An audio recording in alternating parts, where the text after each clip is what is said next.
todos, mi nombre es el Padre José Alberto Guerrero Díaz. Soy el recién nombrado párroco de aquí de la comunidad de San José, en la Colonia Federal Burocrática, Decanato 3 de la zona 6 episcopal de la diócesis de Tlalnepantla. Es un gusto el poderme presentar a través de este medio. No he tenido todavía la oportunidad de abarcar el conocimiento de todas las realidades y de todas las personas en nuestro territorio parroquial. Sin embargo, sé que a través de esta forma es una forma muy eficaz de poder dar a conocer quién es la persona que ahora el obispo ha tenido a bien nombrar como pastor de esta comunidad, y sobre todo el poder expresar algún mensaje que pueda ser de fortaleza y de acompañamiento para nosotros como feligresía de esta parroquia. Bien, además de saludarles y presentarme, pues yo quisiera aprovechar por medio de este medio también el expresar, con motivo de las próximas fiestas marianas en torno a la Inmaculada Concepción de la Virgen María y en torno a la misma solemnidad de la Virgen de Guadalupe, para nosotros como pueblo mexicano, ¿qué impacto tiene? ¿Qué importancia se nos suscita cuando nosotros manifestamos una fe y un abandono en la intercesión amorosa de María Santísima, especialmente en la advocación de Guadalupe? Ante esto yo quisiera puntualizar sobre todo cuál es la manera en la que como pueblo mexicano nos sentimos privilegiados al contar con la presencia viva de la Virgen María en medio de nosotros, una aparición que no solamente suscitó la conversión y el apego de nuestro pueblo mexicano hacia la persona de Dios, sino que también se convirtió en toda una cultura, una idiosincrasia de qué significa ser cristianos guadalupanos ante la respuesta que el Señor nos quiere pedir. Primero yo quisiera puntualizar cuál es el tipo de culto que se le tiene que dar a la persona de la Virgen María. Cuando nosotros tenemos la oportunidad de celebrar cualquier fiesta, solemnidad, memoria de la Virgen María, a veces corremos el grande riesgo de considerarla como parte de la esfera divina, al mismo nivel en el que se le rinde adoración a la Santísima Trinidad, la persona del Hijo, la persona del Padre y la persona del Espíritu Santo, que conforman un solo Dios con tres personas distintas, adquieren un nivel tan privilegiado y especial que es único a aquel mismo sentido de culto que se le da llamado adoración. Adoramos al Padre, adoramos al Hijo, adoramos al Espíritu Santo cuando afirmamos que es un solo Dios. Por eso cuando se suscitan actividades como la adoración al Santísimo Sacramento, la adoración de cualquier otro tipo de acto que suscite la presencia viva del único y verdadero Dios, se convierte en el acto sublime de nuestra fe. Sin embargo, al culto que se le tiene que dar a la Virgen María se le llama, nos enseña según la tradición y el catecismo de la Iglesia Católica, se le llama hiperdulía. ¿Y qué significa este término hiperdulía? De manera etimológica podríamos nosotros primero ver que está conformada por dos términos pertenecientes al griego antiguo. Hiper como prefijo, que significa por encima de o sobre de, y dulía, que proviene del sustantivo dulos o del verbo duleo, que significa ser siervo o siervo. Por lo tanto, en la figura de la Virgen María reconocemos la sierva principal por encima de toda la humanidad, que fue capaz con su respuesta y con su sí generoso de darle cumplimiento al proyecto de salvación que Dios quiso hacer por medio de ella. El Espíritu Santo se posa sobre su persona para poder engendrar al Verbo encarnado y por lo tanto se convierte en aquella sierva dócil y obediente, modelo para toda la humanidad. Derivado entonces de este significado etimológico, posteriormente la tradición nos enseña que hiperdulía es la manera de rendirle culto a la Virgen María por encima de aquel culto que se le da a otros santos. El culto que se le rinde a los demás santos se le llama veneración.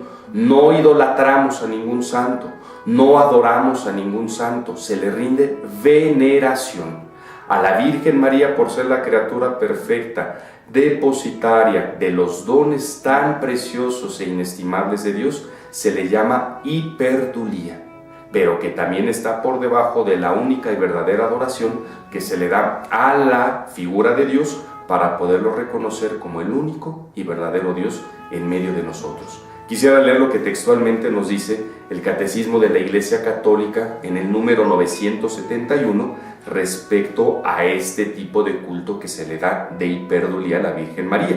Dice así: es esencialmente diferente al culto de adoración que se le da al Verbo encarnado, lo mismo que al Padre y al Espíritu Santo, por lo cual en el culto de la Virgen María el grado de veneración es mayor que los demás santos, pero menor que la adoración que se le da a Dios. De igual forma nos las enseña la Constitución del Concilio Vaticano II, llamada Lumen Gentium, número 66. Si tienen ustedes la oportunidad de verificar tanto en su Catecismo de la Iglesia Católica como en sus documentos del Concilio Vaticano II, pueden hacer estudio y profundización de estos puntos que hoy estamos aquí exponiendo. En segundo momento, yo quisiera también darles a conocer o ratificar cómo se clasifican, según la enseñanza de la Iglesia, las festividades de la Virgen María. Cuando nosotros tenemos alguna celebración especial que nos conmemora no solamente a algún santo, sino sobre todo a la persona de la Madre de Dios, estas celebraciones vienen gradualmente clasificadas para poderle dar mayor preponderancia al tipo de celebración que se está realizando. De esta forma, las principales o las más importantes celebraciones que nosotros conocemos de la Virgen María se les llama solemnidades. Otras que tienen una menor gradualidad que se les llama festividades o fiestas de la Virgen María, y una tercera clasificación que son las memorias. Toda esta forma en la que se va expresando la fe del pueblo tiene que verse siempre reflejado con los usos, las costumbres, dependiendo de las circunstancias, dependiendo de los lugares. Sin embargo, las solemnidades de la Virgen María como Iglesia Universal se celebran en todo momento y en todo lugar de la cristiandad, en fechas precisas o específicas, dependiendo el rito o dependiendo la iglesia en cualquier parte del mundo que se celebre esta grande solemnidad.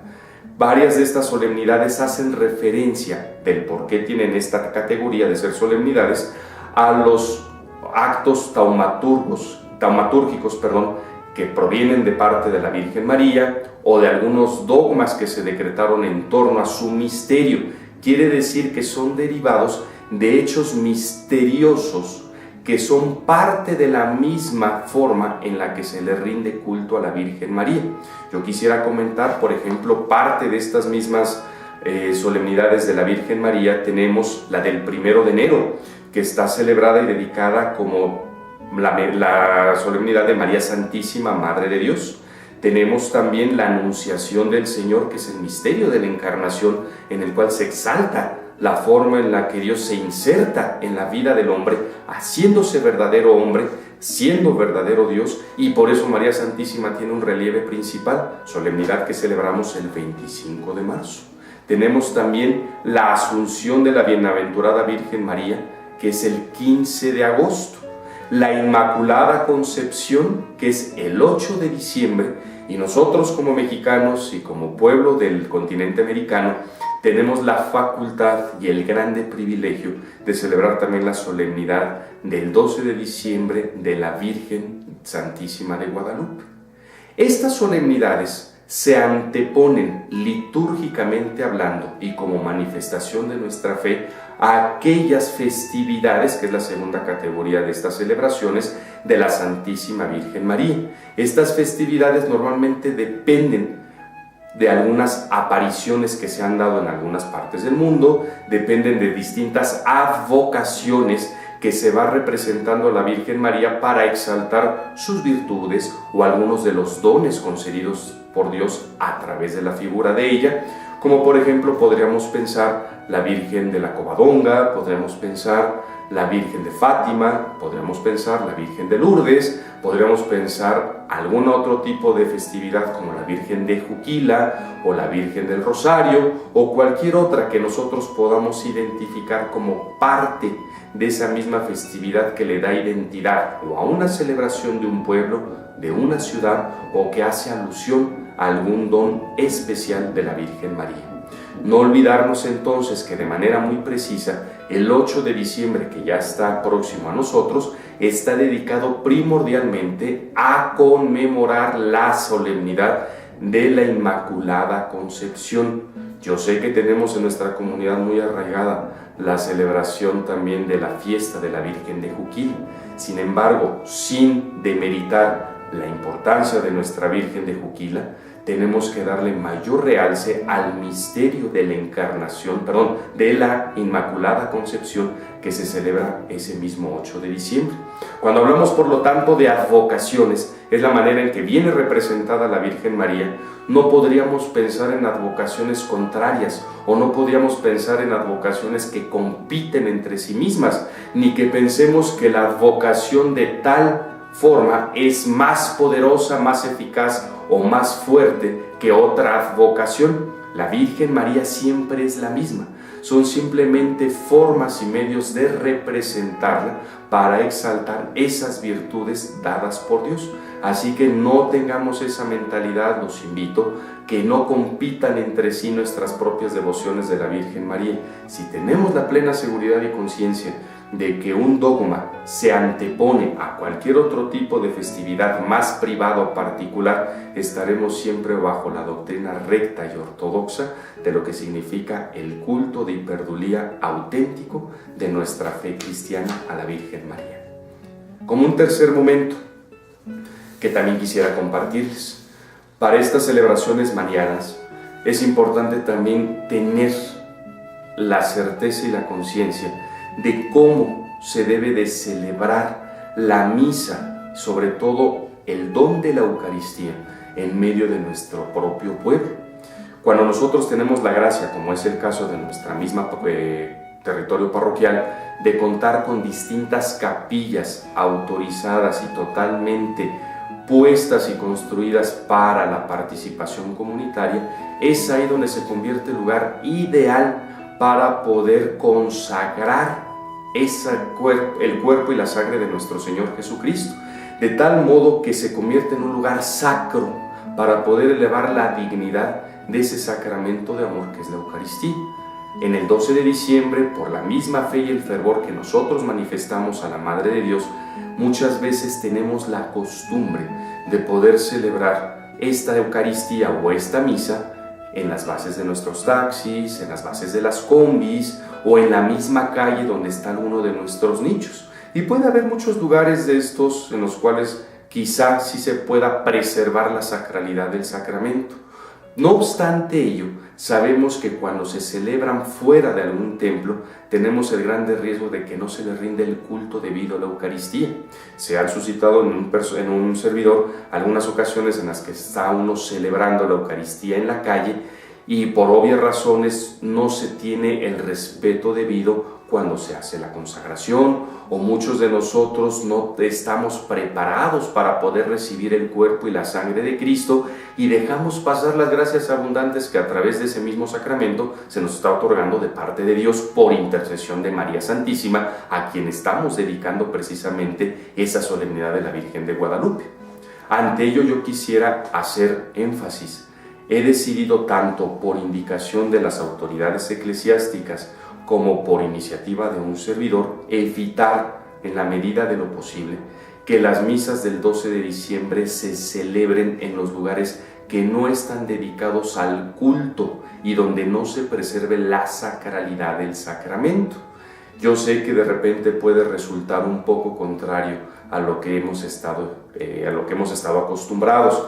Yo sé que muchos de nosotros en nuestros hogares han tenido a bien construir un nicho, una capillita o un altar dedicado a la Santísima Madre de Dios o quizá a otro santo.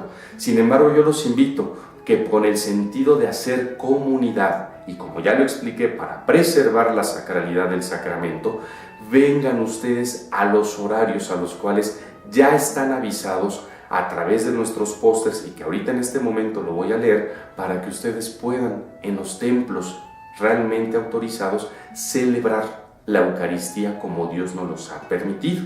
También los invito a que en estas fechas evitemos a toda costa que a veces aferrándonos a estas celebraciones particulares muchas veces pedimos a personas que se hacen pasar por supuestos sacerdotes, diáconos o ministros que nos celebren algo que va a caer en una simulación. Una simulación de la Eucaristía se convierte en algo contrario a nuestra fe. Una simulación de la Eucaristía caemos en una irregularidad canónica, en una irregularidad de nuestra propia creencia para poder nosotros no acceder de manera digna al sacramento de la Eucaristía. Por lo tanto, los invito que tengamos esa plena conciencia. Estas personas que se hacen pasar a veces por sacerdotes o ministros no tienen otro sentido más que lucrar, más que engañar. Vamos a evitar el darles pauta a que ellos sigan haciendo esa labor que va denigrando nuestra propia iglesia y que va denigrando la familia e inclusive el bolsillo de cada uno de ustedes. Por eso no se trata de lucrar en estas fechas, se trata de comunicar aquel don maravilloso que a través de la Virgen en su advocación de Guadalupe nos quiere dar nuestro Señor para fortalecernos como pueblo mexicano, como familia y como sociedad. Los horarios en los cuales, por tanto, vamos a estar celebrando las Eucaristías el 12 de diciembre son los siguientes: 12:30 de la tarde, misa parroquial aquí en Señor San José. A la 1:30 de la tarde, misa en la capilla del cementerio Lomas Renacimiento. A las 3 de la tarde tenemos la dicha de celebrar la fiesta patronal de nuestra colonia del Bosque, en donde tendremos la misa solemne a las 3 de la tarde en la capilla del Bosque. 5:30 de la tarde, Loma del Carmen. 7 de la noche en la Capilla de la Unidad. Conjuntamente a las 7 de la noche, nuevamente aquí, la misa parroquial en San José. Como ven, es un programa arduo en el cual buscamos el poder llegar a todos ustedes por medio de una celebración digna y auténtica de la Eucaristía. Y por favor traigan sus imágenes. Traigan esas imágenes que inclusive en sus nichos ustedes les hacían la celebración, tráiganlas ahora para que toda la comunidad participe a través de esta grande solemnidad que nos evoca el gran don de poder ser como la Virgen de Guadalupe, siervos dóciles, siervos obedientes y sobre todo siervos generosos y humildes de corazón en la búsqueda de nuestro Señor. Les agradezco la atención y que el Señor los bendiga, los acompañe en todo momento. Gracias.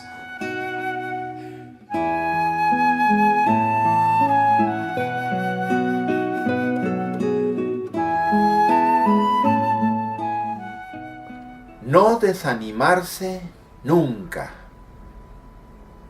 Reciban un cordial saludo y mis mejores deseos porque todo vaya bien en su vida. Jorge Bucay, argentino, nacido en 1949, autor de libros de superación personal, cuenta una fábula que yo oí por primera vez un poco modificada. Sucede que había 2 ranitas que cayeron en un balde de leche. Como querían salir de ahí, comenzaron a patalear intensamente.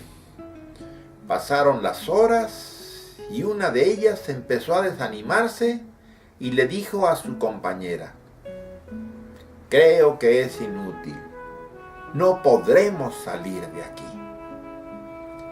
La otra ranita la animó diciendo: «No, compañera, hay que seguir luchando».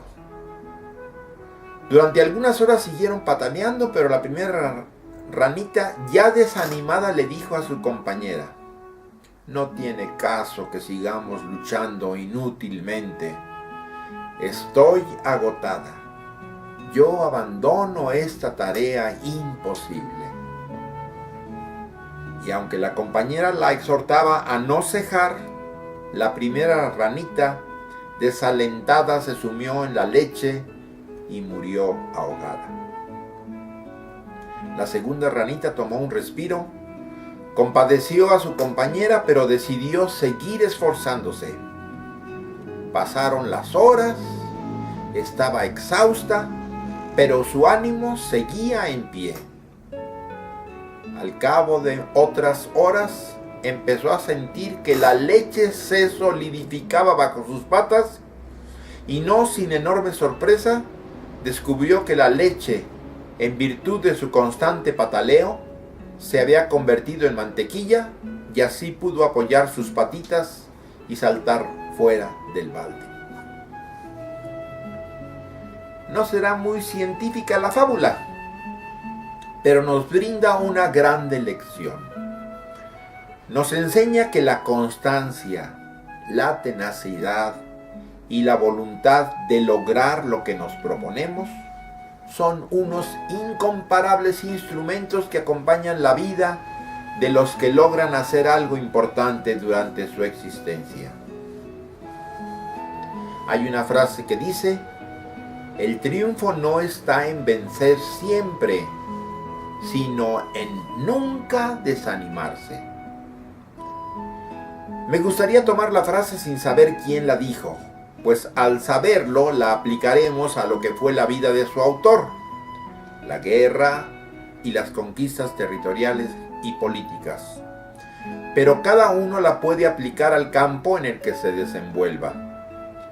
La frase la pronunció el gran general Corso, vencedor de tantas batallas y emperador de los franceses, Napoleón Bonaparte, que vivió de 1769 a 1821 y murió a los 56 años. Creo que es un gran consejo el de no desanimarse nunca. Corresponde a cada uno de nosotros aplicarlo en el medio y en las circunstancias en que nos movamos. Si eres estudiante, tienes por delante muchos años de dedicación y esfuerzo. Alguno de mis profesores decía que la carrera para ser profesionista de cualquier especialidad no era una carrera de velocidad, sino una carrera de resistencia.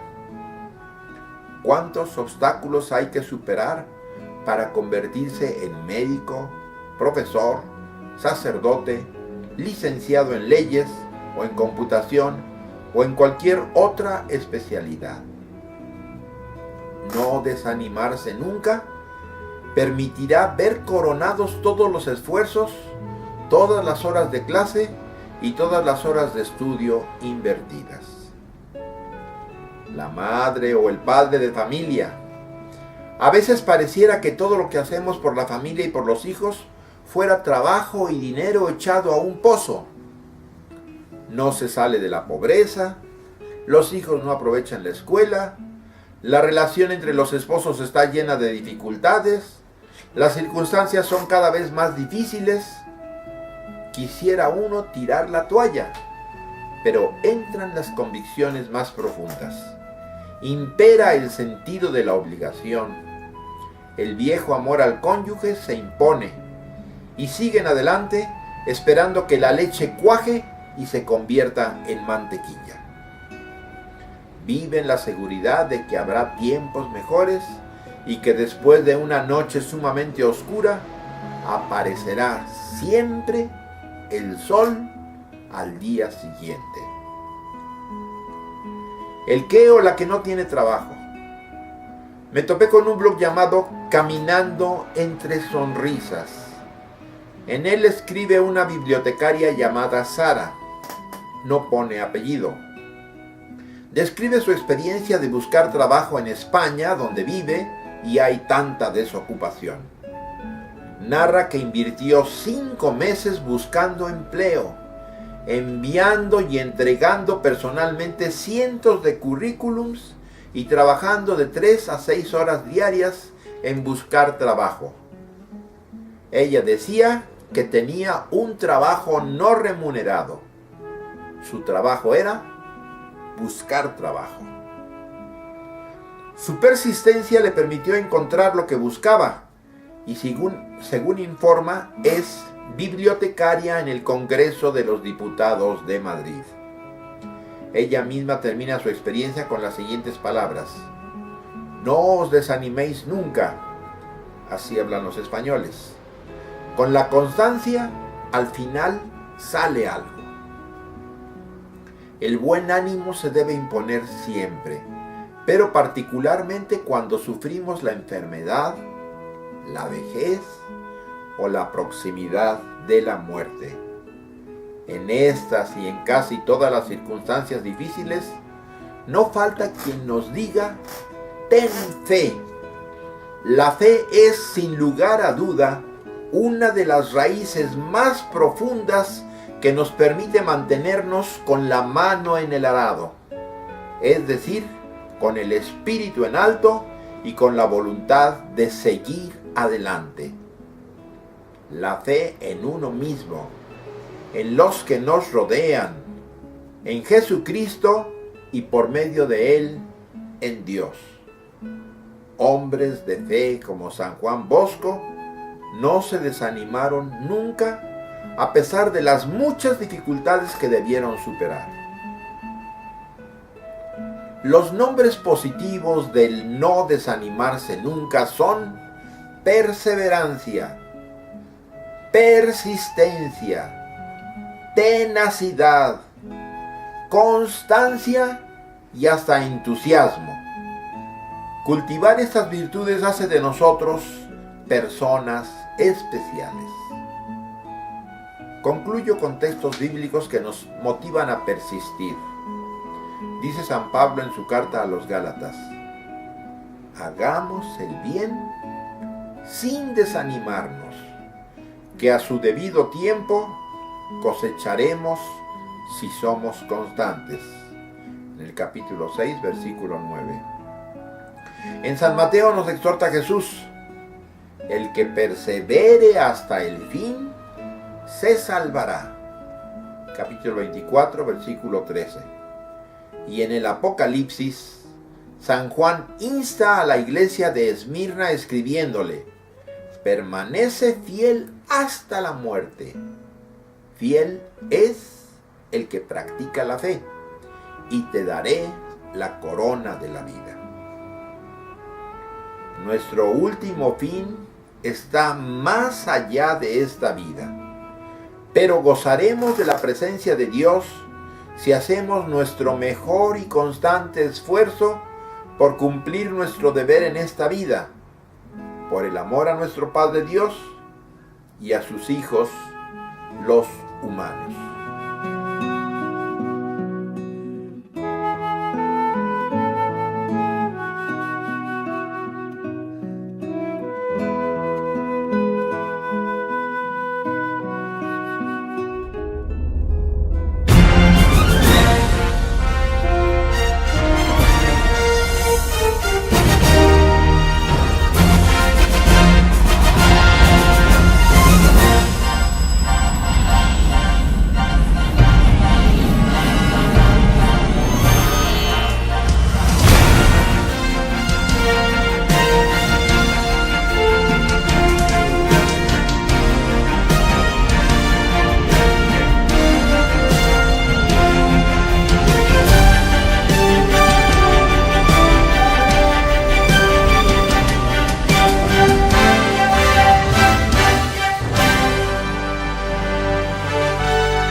Bienvenidos, queridos hermanos, nuevamente les damos la bienvenida a nuestra aula de formación en la fe.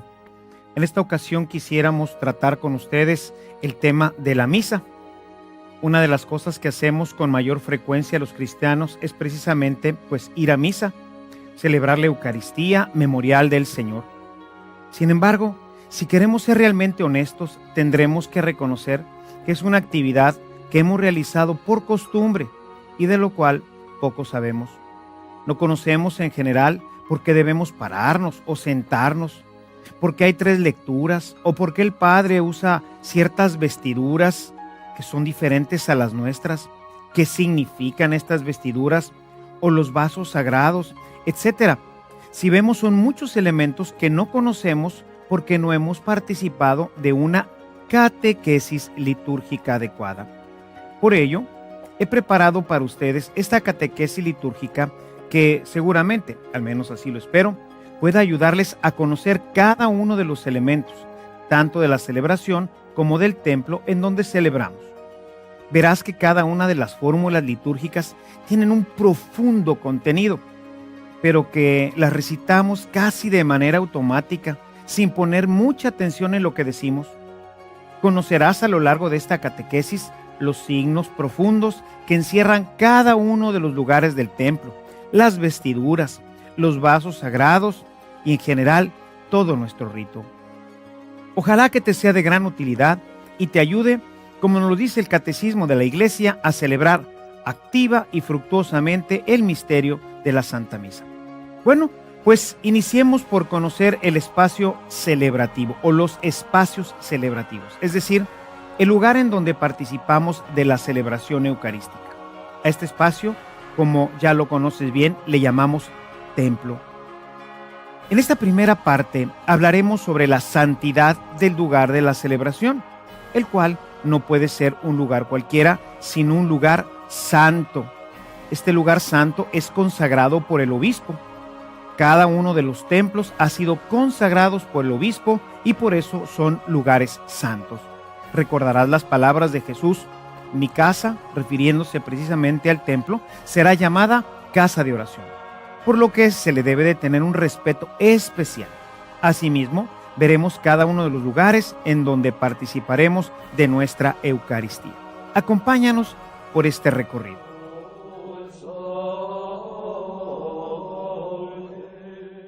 ¿Qué tal, hermanos? Nos encontramos aquí en el templo, el lugar de la celebración. El templo es un lugar sagrado. La palabra sagrado viene de la palabra kodesh en hebreo, que significa consagrado, separado. Para poder entender esto, tendríamos que remontarnos un poquito en la historia y ver cómo Dios, al elegirnos, nos separa, es decir, nos consagra. Dios es otra cosa, Dios es el separado completamente. Por eso los hebreos decían santo, santo, santo, porque ellos no tienen el superlativo, el santísimo.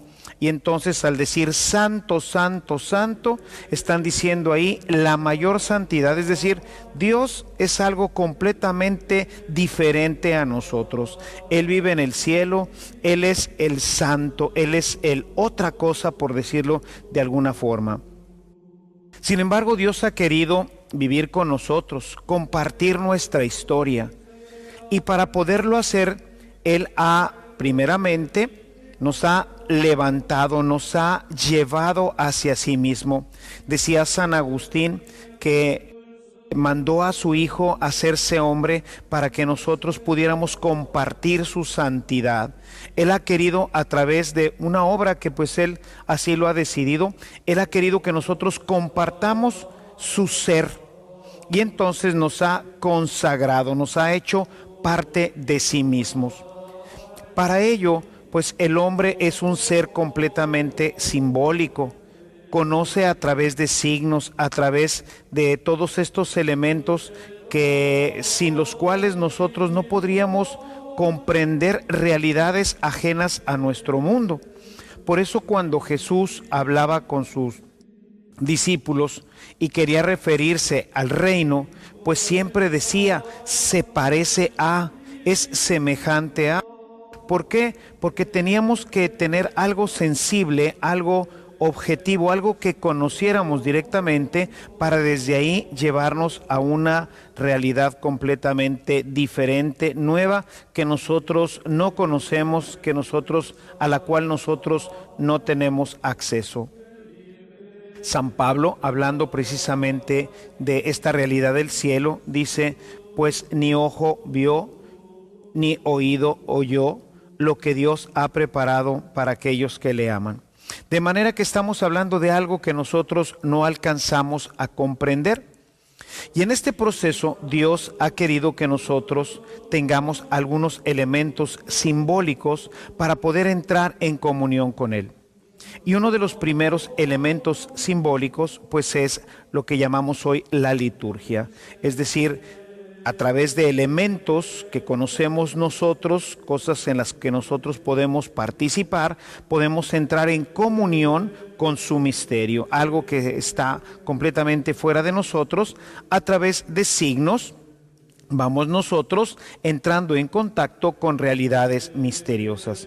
Y por eso, desde todos los siglos, el hombre ha ido generando diferentes formas simbólicas para entrar en comunión con el Señor. Y así es como se ha ido generando lo que llamamos el culto. El culto se genera para poder entrar en comunión a través de signos, a través de elementos simbólicos, con el trascendente, con aquel que no veo, con aquel que no conozco así frente a frente, pero que a través de diferentes elementos nosotros podemos entrar en comunión con él. Y uno de los primeros elementos que el hombre ha distinguido se llaman los espacios sagrados, que hoy nosotros llamamos en general templo. En el templo nosotros encontramos un lugar de encuentro con Dios. Puede haber de diferentes formas de templos y diferentes formas de encuentro, como lo tuvieron los israelitas, por ejemplo, en el desierto, en donde no contaban con un templo. Sin embargo, contaban con una tienda de campaña, un lugar en donde estaba ese lugar de conexión con Dios que era el arca. O sea, nuevamente elementos simbólicos, elementos en donde la gente entiende que a través de este elemento puede entrar en comunión, puede trasladarse hacia esta realidad que lo supera, que es Dios. Entonces, hoy ya en día tenemos estos templos. No quisiera entrar en todo este tema de la simbología y todo, sino ir un poquito más hacia lo concreto, que es lo que nos toca a nosotros, conocer nuestra liturgia, ya la liturgia cristiana, la liturgia católica, en la celebración del santo misterio de la Eucaristía, el santo misterio que nosotros llamamos la misa. Como hemos visto, el lugar de la celebración es un lugar santo, pues ahí es donde de manera especial Dios realiza su presencia. Una presencia que nosotros no podemos ver físicamente. La santidad es algo que nosotros podremos percibir, pero no es algo que nosotros podamos tener una experiencia sensible. Es por eso que el hombre pues ha buscado ir traduciendo una serie de elementos que nos ayuden a percibir a través de nuestros sentidos lo que nosotros no podemos ver del misterio de Dios y de los elementos que Dios transmite a través de el templo y de la misma celebración. Por eso ahora nosotros contamos con una serie de elementos simbólicos a través de los cuales podemos nosotros comprender, al menos parcialmente, la realidad profunda que encierra este misterio, el misterio de Dios, el misterio de su santidad, el misterio de su presencia. Veremos ahora cómo el hombre ha buscado entender que entrar al templo nos separa del mundo y nos hace entrar en un misterio maravilloso de Dios. Acompáñanos.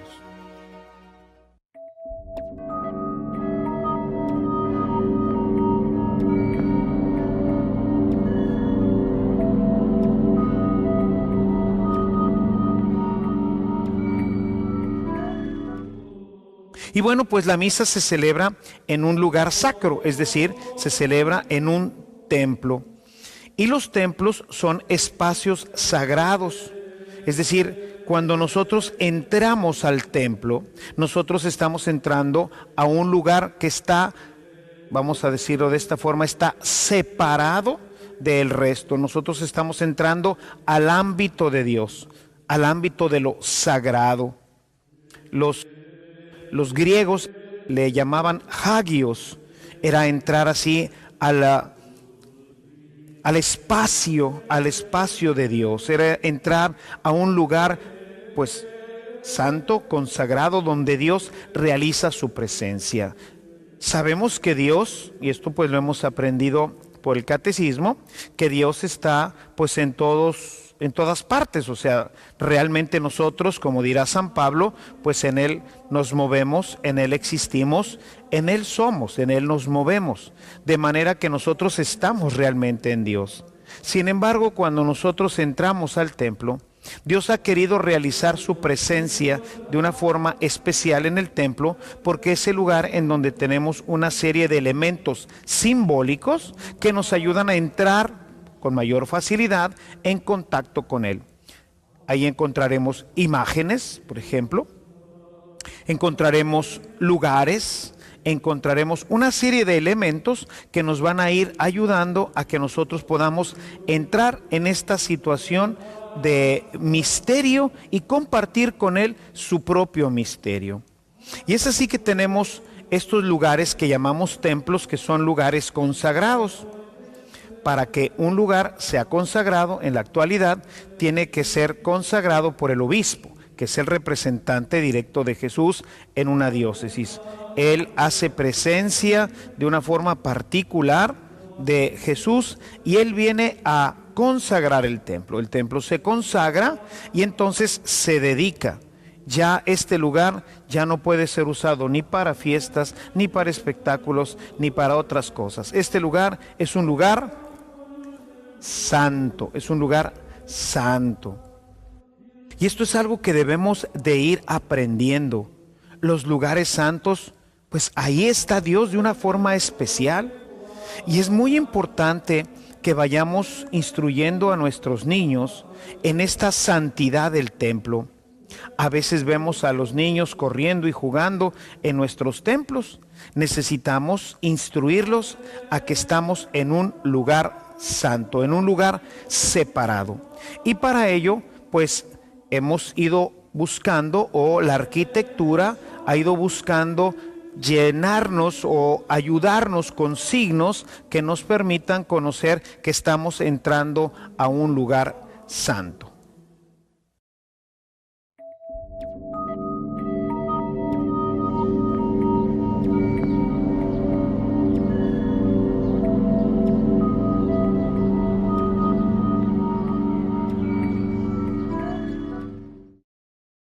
Cuando nosotros venimos de la calle, vamos a notar que para llegar al templo vamos a tener por aquí un escalón.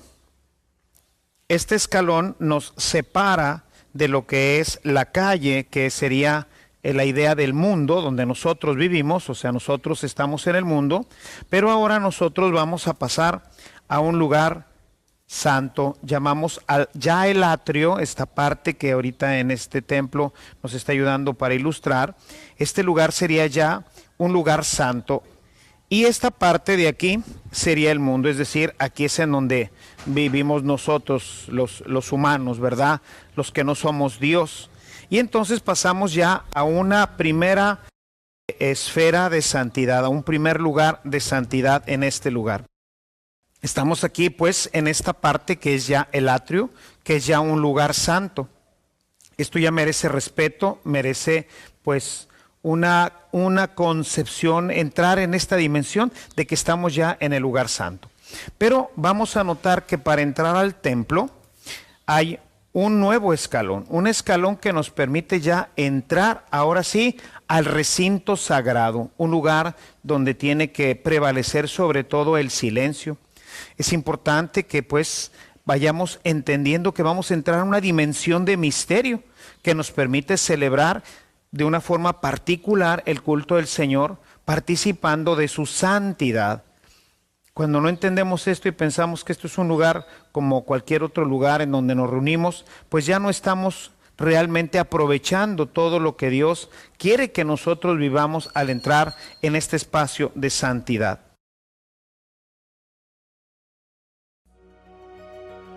Entrar al templo es entrar a un lugar santo.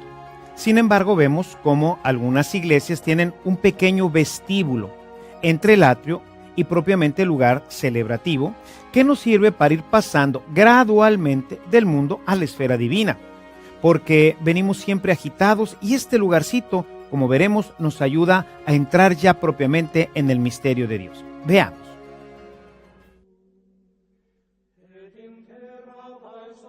Y aquí ya estamos pues en este lugar santo, que desde que entramos en este primer momento, que todavía no es el lugar santo, hoy se acostumbra que tengamos un lugar que ya es templo, pero que todavía no es el lugar de la celebración, en donde podemos todavía nosotros pues empezar ya a sensibilizarnos con lo que vamos a vivir. Aquí, por ejemplo, en este templo podemos ver que ya desde que entramos vamos a encontrar imágenes sagradas como este Cristo. El Cristo es uno de los elementos más importantes en nuestra celebración, porque es precisamente al Cristo crucificado al que nosotros vamos a celebrar. Es el santo sacrificio de la misa. Podemos nosotros encontrar cómo ya desde aquí nos vamos sensibilizando para poder entrar de lleno a la vida cristiana de nuestra celebración en el templo. A veces venimos corriendo y ya estamos de repente adentro sin haber hecho esta preparación. Por eso necesitamos, cuando vamos a celebrar la Eucaristía, que es una vez a la semana, darnos suficiente tiempo para ello y no llegar corriendo a última hora, a veces cuando la celebración ya comenzó. Debemos de darnos tiempo, entrar con paz, con silencio, irnos percatando de todos los elementos que Dios ha puesto a nuestra disposición para que nosotros podamos entrar en sintonía con nuestro misterio. Y estamos ya aquí entrando en el lugar sacro. Ya nos encontramos ahora en este lugar de santidad, en donde vamos nosotros a poder participar ya de la Eucaristía. Este lugar es un lugar sagrado, es un lugar santo. Desde que entramos debemos inmediatamente de ponernos en la presencia del Señor.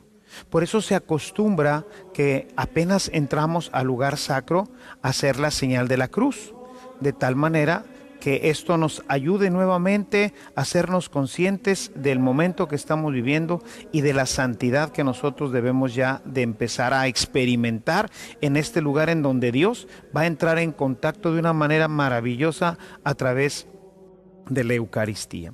Vamos entonces ahora a conocer los demás lugares sagrados. Qué interesante, ¿no es cierto? Conocer todos estos elementos simbólicos que el hombre ha ido creando para traducir un misterio al que sin ellos no podríamos tener acceso. Como puedes ver, cada uno de los elementos, como pueden ser los escalones, no están puestos al azar, sino que tienen un profundo significado litúrgico, pues nos ayudan a darnos cuenta de que estamos entrando cada vez más en la presencia de Dios, en un lugar verdaderamente santo que nos va acercando hacia Él.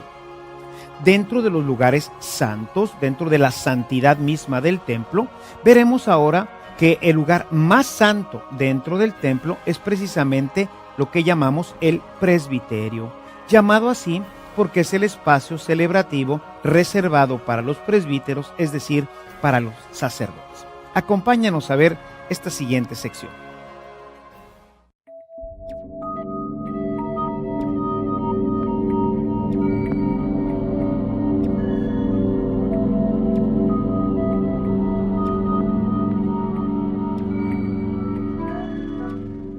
Y bueno, pues ya aquí en el templo vamos a ir ahora hacia la parte más sagrada. Dentro del templo también vamos a encontrar que hay lugares más sagrados. Venimos entonces primero del mundo, ¿verdad? Venimos de la calle y luego nos dimos cuenta que ya el atrio tiene un primer escalón. No todas las iglesias lo tienen. Sin embargo, litúrgicamente es recomendado que ya el atrio tenga un primer escalón o que esté separado del área de lo que es propiamente la calle. Tenemos que pasar ya a un lugar sagrado. Entrar al templo nos introdujo en un lugar todavía más sagrado. O sea, vamos ascendiendo, vamos acercándonos cada vez más a Dios. Vamos entrando en este espacio de santidad en el que vamos a celebrar nuestra Eucaristía. Y ya en el templo vamos ahora a ver que tenemos lugares todavía más sagrados. En la medida en que nosotros vamos avanzando hacia el presbiterio, vamos a encontrar que el presbiterio es todavía un lugar más sagrado. Aquí en el presbiterio vamos a descubrir que tenemos esta idea nuevamente de santidad. El Concilio Vaticano, a través de la Sacrosanctum Concilium, que es el documento que generó los santos padres para poder darle una nueva vida a la liturgia, presenta una serie de elementos que, pues en las iglesias más nuevas, o sea, las iglesias que se han ido construyendo del concilio para acá, pues se han ido pues acomodando a estas nuevas disposiciones.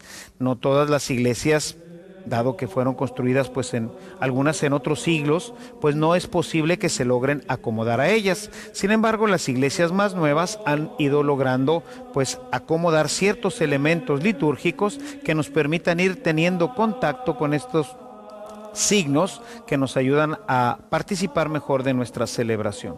Y entonces aquí vamos a notar que desde que vengo, este es el piso del templo, y voy ahora a subir a otro espacio de santidad.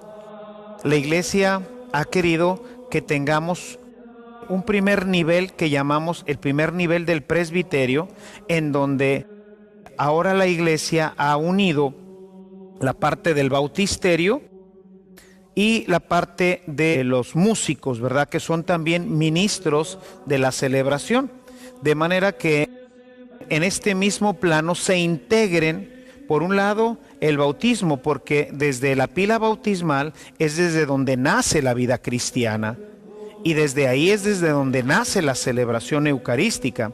Por eso ha querido el Concilio Vaticano que en este primer nivel, en este primer lugar de transferencia desde nuestro templo hacia el presbiterio, se llama presbiterio porque pues, sobre todo antiguamente este era solamente el lugar al que los presbíteros tenían acceso. Hoy también dentro de las normas del Concilio Vaticano, pues también ya esto no es exclusivo del sacerdote, sino que los laicos, con la debida preparación y formación, pueden también participar de nuestras celebraciones. De esto hablaremos un poco más adelante.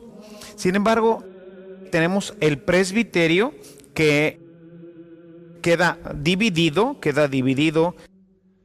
del templo, que antiguamente ustedes quizás hayan visto en algunas de las iglesias antiguas lo que se llamaba el comulgatorio, que era pues prácticamente una bardita, ¿sí?, hecha de diferentes materiales que delimitaba perfectamente. Todavía existen hoy en algunas iglesias los comulgatorios. Ya esto dentro de la iglesia ha querido que la participación del pueblo sea pues más plena, que no haya esta división de clases, ¿verdad? El sacerdote pues es de otra clase y el pueblo otra clase. No, todos participamos de la santidad que Dios nos ha comunicado a través del bautismo, y entonces aquí en este lugar se reúne el pueblo santo de Dios. Pero también hablaremos de la santidad del pueblo un poco más adelante. Vamos ahora a esta parte. Y entonces llegamos a este lugar que, como les digo, antes estaba pues dividido y había el comulgatorio, pero que ahora nos permite introducirnos a este primer lugar de santidad. Esto ya nos indica que estamos entrando, quienes pasamos a este lugar, estamos entrando a un lugar santo. Realmente estamos ya entrando en un contacto cada vez más pleno. Venimos de la calle, pasamos al atrio, pasamos al templo y ahora pasamos a este primer espacio de santidad en el presbiterio. En este primer lugar del presbiterio encontramos ordinariamente dos lugares. El Concilio Vaticano II, uno de los instrumentos más maravillosos que Dios ha propuesto a la Iglesia en estos últimos tiempos, conscientes de la necesidad que todo en la liturgia tuviera un sentido que nos ayudara a conocer más sobre el misterio del amor de Dios, y no solamente que fueran pues una serie de ritos y de lugares que no tuvieran una conexión con nosotros y de los cuales nosotros no tuviéramos ninguna referencia. Nos ha dado a través de la Constitución Dogmática Sacrosanctum Concilium las normas para que nuestras celebraciones sean más dinámicas y más participativas. En esta Constitución vamos a ver que cada elemento ha buscado el concilio que tenga una conexión más clara con el misterio de Cristo y también de nosotros los cristianos, el pueblo de Dios que se reúne para la celebración dominical y que es fundamental en nuestra vida de fe. Uno de estos elementos fue el poner la pila bautismal en el presbiterio. Anteriormente este estaba fuera. Hoy la veremos en nuestros presbiterios. Acompáñanos.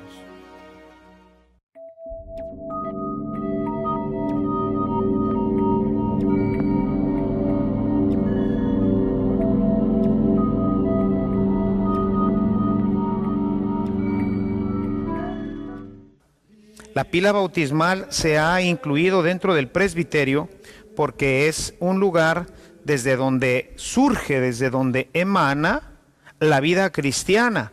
Y obviamente, pues desde aquí también tenemos que, desde aquí vamos a tener como brota hacia la Eucaristía la vida de Cristo. Y por eso ha querido el Concilio Vaticano que tengamos dentro del presbiterio se ponga el bautisterio. Anteriormente, en la liturgia anterior, pues el bautisterio ni siquiera estaba en el templo, el bautisterio estaba en otra parte que estaba fuera del templo, se le llamaba pues el templo del bautisterio o el lugar del bautisterio, simplemente el bautisterio. Si uno va a Europa, en donde todavía existen todas estas construcciones muy antiguas, encontraremos ahí este tipo de construcciones. Hoy en día el Concilio Vaticano ha preferido que se ponga la pila bautismal dentro del presbiterio. Otro lugar dentro del presbiterio va a ser lo que es el lugar de los cantores, que forman parte de la celebración eucarística, de tal forma que el presbiterio hoy acoge a todos los ministros de la celebración, el sacerdote, los acólitos, los cantores y todos aquellos que tengan un ministerio dentro de la celebración, pues ahora participan directamente dentro del presbiterio. Y por eso, del otro lado, generalmente del otro lado del presbiterio, vamos a encontrar la parte de los cantores, que en este templo los tenemos aquí. Voy a detenerme tantito aquí porque estarán notando que tengo que estarle sacando la vuelta a este lugar. Este lugar no es un lugar sagrado, no es uno de los lugares de celebración, sino es un pequeño atril que se pone para hacer las municiones. Si nosotros nos fijamos, vamos a darnos cuenta de que está en un nivel superior en el que estaba ahorita caminando, en el lugar del presbiterio. Sin embargo, esto en este templo es simplemente por cuestiones prácticas, para que pues desde ahí pueda ser visto y pueda estar dirigiendo la celebración. Pero ordinariamente este puede estar en la parte del templo porque forma parte del pueblo que está siendo pues instruido en cómo ir siguiendo la celebración. En este templo pues aquí quedó puesto para simplemente cuestiones prácticas. Ese lugar se le llama atril y es desde donde el monitor realiza pues los comentarios, donde él va a ir pues ayudando a hacer comentarios sobre la primera lectura, segunda lectura, dar algunas indicaciones, etcétera.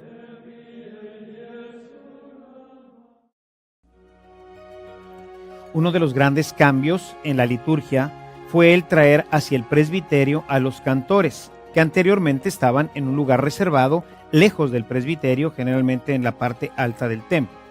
Y por ello mandó que se diseñara un espacio para que el órgano, que es el instrumento fundamental de la celebración para acompañar las oraciones y ayudar a los fieles a elevar su espíritu, se pusiera junto con los cantores cerca del presbiterio, adosados precisamente a él. Veamos en nuestro templo cómo está adosada esta parte para los cantores y para el órgano. Veamos.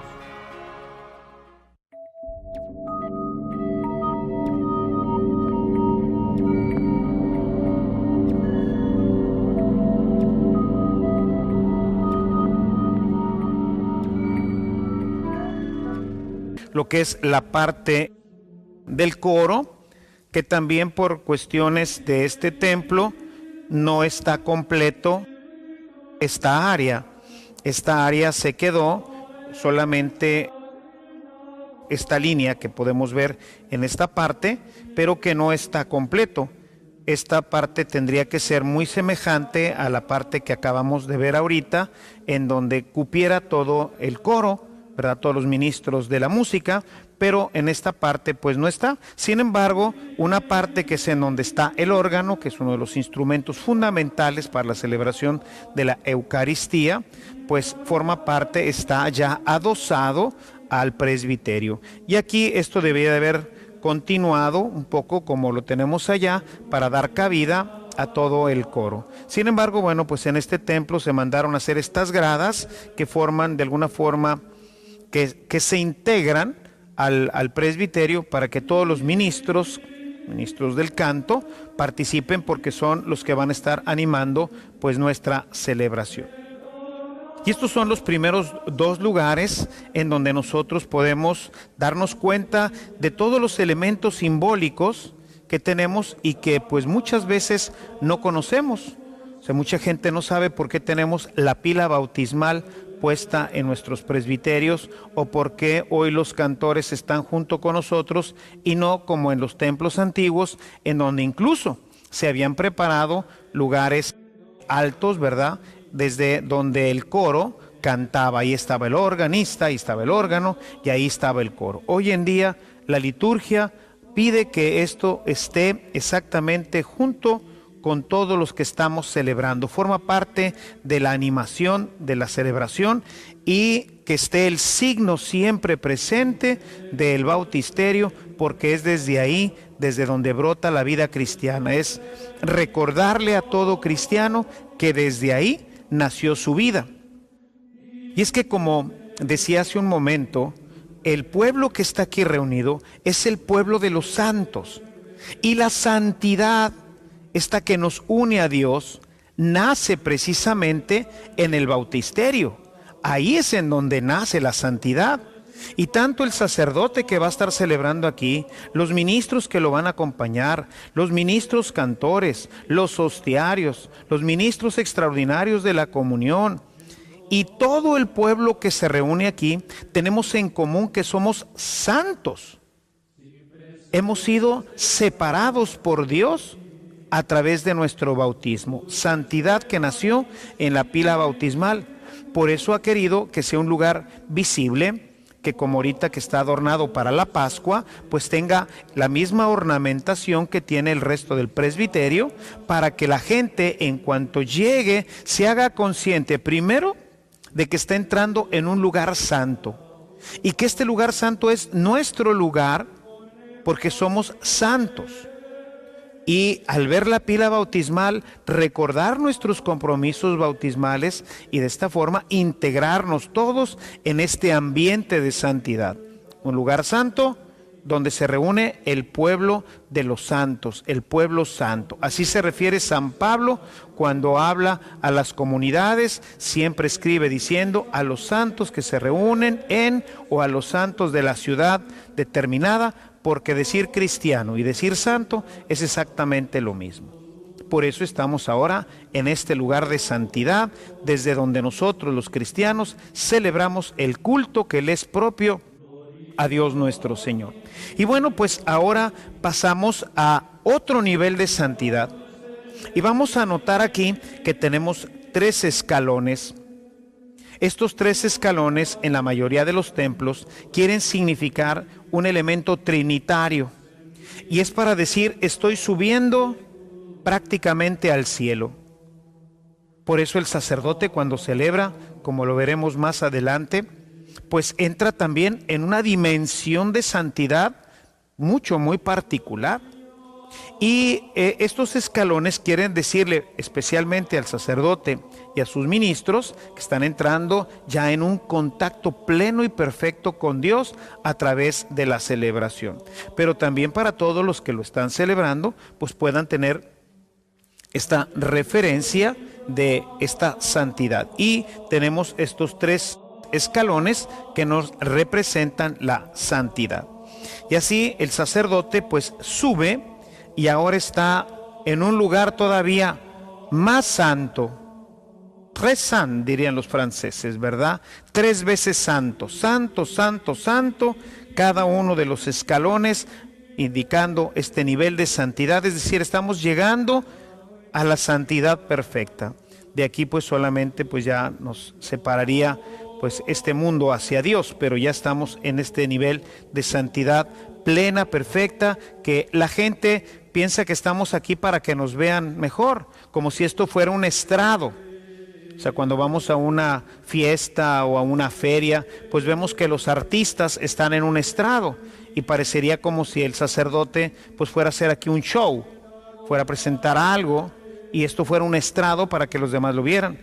Y no, absolutamente no tiene nada que ver con eso. Está indicando este ascenso en santidad. Es un ascenso en santidad en el que nosotros nos podemos ahora ubicar para poder participar de la Eucaristía. Dentro del presbiterio, este ya es propiamente el presbiterio, decíamos, donde los presbíteros celebran la Eucaristía, que como ya mencionaba anteriormente, hoy no nada más son los presbíteros, sino también todos los ministros que participan de la celebración. Y podemos distinguir tres lugares principales. Por un lado, vamos a tener el lugar de la palabra de Dios, que llamamos ambón. Un segundo lugar, al fondo, generalmente la sede, en donde se preside la celebración. Y un tercer lugar, que es el altar, en donde se realiza el sacrificio incruento de la Eucaristía y donde se prepara el banquete para que todos comamos del cuerpo y de la sangre de Cristo. Un pequeño lugar que no forma propiamente parte de los lugares del presbiterio, pero que está en el presbiterio, pues es el lugar de la credenza, que es donde nosotros ponemos todo lo necesario para la celebración. Veamos pues cada uno de ellos para poder entender mejor estos lugares dentro del presbiterio. Y bien, pues ahora estamos ya aquí en el presbiterio y vemos cómo estos escalones no son de ornato, sino también son simbólicos. Recordemos que cuando hablamos de Dios, siempre a Él lo ubicamos en lo alto. De ahí que Moisés y los profetas siempre subían a la montaña para tener ahí el encuentro con Dios. El mismo Jesús se transfigura ante sus apóstoles en una montaña, en la montaña de Dios. Veamos ahora, ya aquí en el presbiterio, los diferentes lugares que tenemos aquí y que nos marcan diferentes momentos y espacios dentro de nuestra celebración.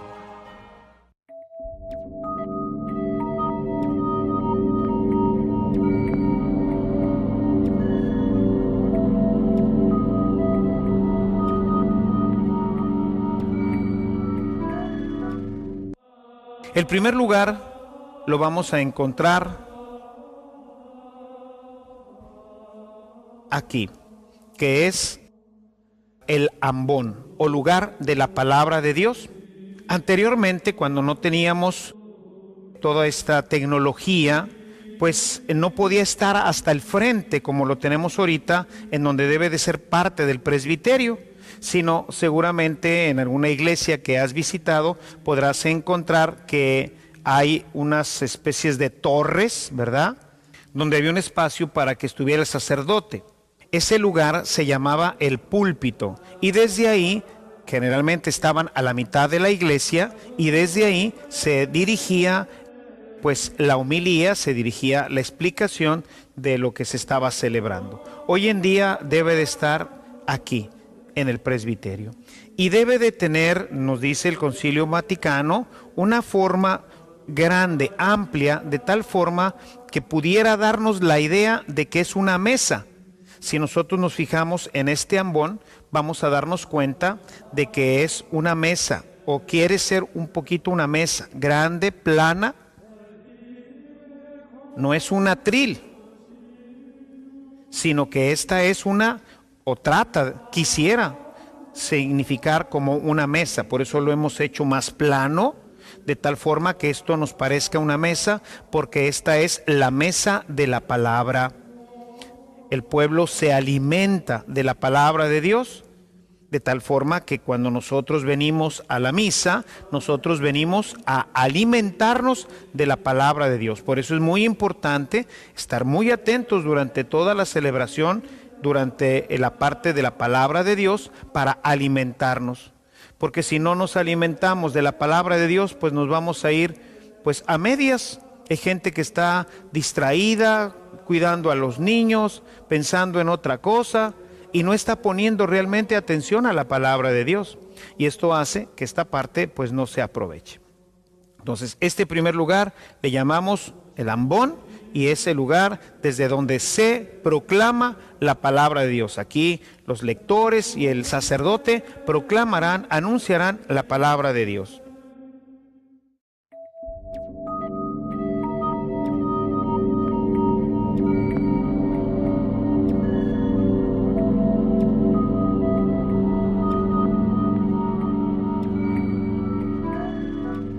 Vamos ahora a la parte del fondo. Ordinariamente ahí es en donde tenemos lo que llamamos la sede.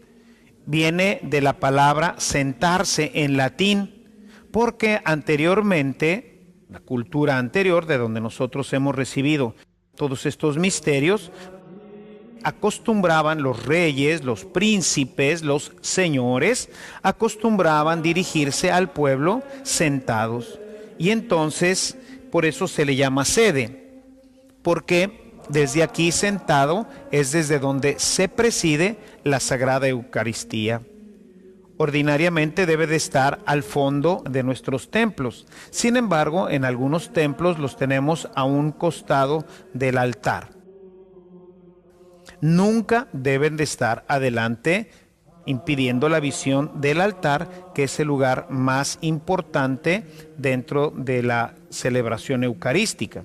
Los dos lugares fundamentales serían la de la palabra de Dios y la Eucaristía, pero también es un lugar importante porque esto le da el carácter de señorío. Por eso el sacerdote es el que tiene la capacidad de estar dirigiendo, es el pastor, él es el encargado de la comunidad. Y tenemos aquí la sede. Aquí podrá notar que también tenemos unos escalones. Estos escalones no tienen una significación o un símbolo litúrgico, sino simplemente es para quedar más alto para que la gente lo vea. Porque si estuvieran pues a nivel del presbiterio y el altar en medio, pues ya no se vería al sacerdote. Debe de quedar entonces más alto. ¿Para qué? Para que la gente lo pueda ver. Pueden ser de diferentes materiales, como vemos en este templo, pues todo es de madera, pero pueden ser de mármol, de granito o de piedra, para poder nosotros pues tener una integración con todo lo demás. Son cuestiones ya pues muchas veces de tipo arquitectónico, que pues cada iglesia, todas las que nosotros conocemos, pues pueden ser diferentes.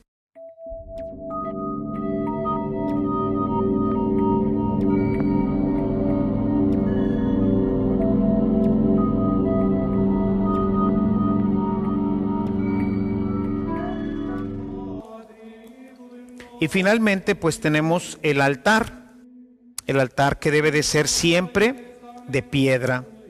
Como nosotros podemos ver en este altar, tenemos una piedra generalmente de mármol para significar el sacrificio, pero al mismo tiempo tenemos un mantel que lo convierte no solamente en un lugar de sacrificio, sino que lo convierte en un lugar donde se prepara la cena del Señor. Hoy, después del Concilio Vaticano II, hemos retomado el concepto también de la cena del Señor, cosa que en tiempos un poquito más antiguos solamente se dio énfasis, ¿verdad? Se dio prioridad al tema del sacrificio. Tanto es así que se tenía que celebrar sobre un pequeño cuadrito que ya en la mayoría de los nuevos altares ya no existe, y que se llamaba ara, que era un pequeño cuadrito en el que se tenía una reliquia de un santo, porque los primeros cristianos acostumbraban celebrar el sacrificio de la Eucaristía sobre los restos de un mártir que se había también sacrificado. Era esta conexión con el sacrificio, era esta conexión con la sangre, era esta conexión con el testimonio, era esta conexión con la vida que nos conecta directamente con Jesucristo. Hoy en día no todos los altares cuentan con una reliquia o con un elemento que los conecte. Aquí en este templo, gracias a Dios, contamos con una reliquia, pero no es necesario hoy tener este tipo de elementos, pero pues quien los puede tener, de hecho pues en muchos seminarios, basílicas, en fin, todavía se tienen las reliquias de algún santo, para ahí, sobre este testimonio de amor, de integración a Cristo Jesús, desde ahí celebrar nosotros también el santo sacrificio de la misa, que como decíamos también hoy tiene estas características de participación de un banquete. Jesús nos invita a comer su cuerpo y a beber su sangre. Y estos pues serían estos tres lugares: la palabra, la presidencia y la celebración sacrificial. Hablábamos también de un lugar que es la credenza, en donde vamos a ver un poco más adelante que aquí precisamente es en donde ponemos todos los vasos sagrados. Ahí vamos a encontrar todo lo necesario para la celebración. Ahorita, como ven, pues está vacío porque solamente estamos ilustrando en este momento los lugares del templo. Y ese lugar se llama credenza, algunos le dicen credencia, y ahí es en donde vamos a tener todo lo necesario para nuestra celebración. Contamos también con algunas sillas en donde se podrán sentar todos los ministros, de tal forma que todos los que vayamos a celebrar la Eucaristía estemos en este santo lugar para celebrar el santo sacrificio de la misa. Y así tenemos que en un lugar santo se reúne el pueblo de los santos, ¿verdad?, que somos nosotros todos los bautizados, para tener acceso al santo de los santos, que es Jesucristo, que se ofrece en su palabra y en su cuerpo para alimentarnos.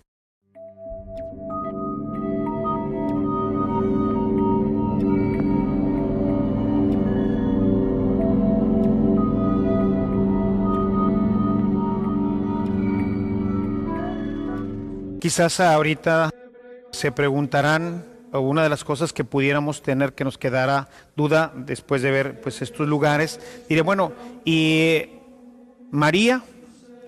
Bueno, pues esto realmente no lo prevé el concilio, no nos indica que tenga que tener un lugar dentro del presbiterio. Sin embargo, pues forma parte del misterio de Jesús, no podemos separar a María del misterio de Jesús, y bueno, pues esta realmente sería ya una devoción personal, ¿verdad?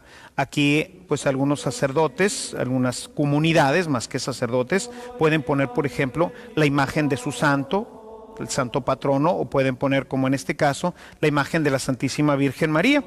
Yo siempre he querido pues mantenerla cerca del momento de la Eucaristía, porque tiene una fuerte relación María con la Eucaristía y con el misterio de Jesús.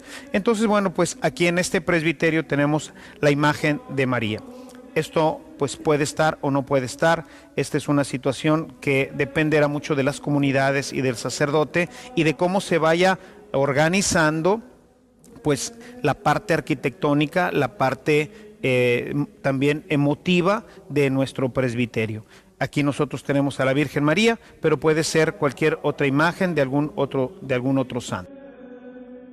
Con esto prácticamente terminamos nuestro desarrollo de lo que es el presbiterio, los lugares santos, este lugar en donde venimos a encontrarnos con Dios, que dentro de la celebración eucarística se manifiesta de una forma particular, especial.